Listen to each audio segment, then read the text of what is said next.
న్యాచురల్గా డెలివరీ అవ్వటం వేరు, ఆపరేషన్ సిజేరియన్ చేసి బేబీని తీయడం వేరు.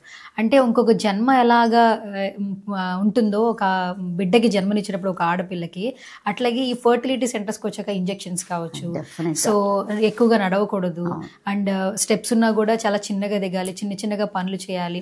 అంటే మామూలుగా ప్రెగ్నెన్సీ వచ్చేదానికంటే 90% ఇంకెక్కువ జాగ్రత్తగా ఉండాలంట. మీరేం చెప్తారు? డెఫినెట్గా అండి, మీరు చెప్పిన పాయింట్ కరెక్టే.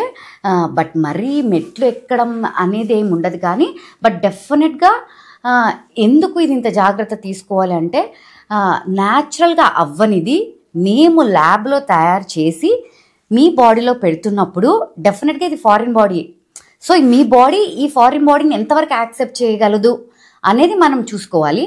అండ్ దెన్ ఇది యాక్సెప్ట్ చేయడానికి మనం అన్ని రకాల, అంటే నార్మల్గా మన బాడీలో ప్రొడ్యూస్ అవని హార్మోన్స్ అని మనం డెఫినెట్గా బయట నుంచి ఆ అమ్మాయికి మనం ఇంజెక్షన్స్ ద్వారా మనం ఆ అమ్మాయికి సప్లై చేస్తున్నాం అనమాట.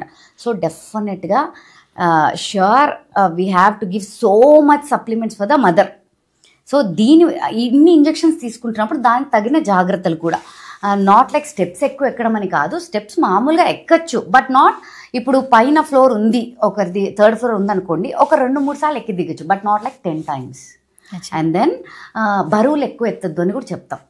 ఓకే, సో ఇలాంటి చిన్న జాగ్రత్తలు అనేది కొంచెం తీసుకోవాల్సిందే. ఎందుకంటే మనము న్యాచురల్గా అవ్వంది మనం ల్యాబ్లో క్రియేట్ చేసి పెడుతున్నాం కాబట్టి డెఫినెట్గా ఈ జాగ్రత్తలు అనేది మనం తీసుకోవాల్సిందే.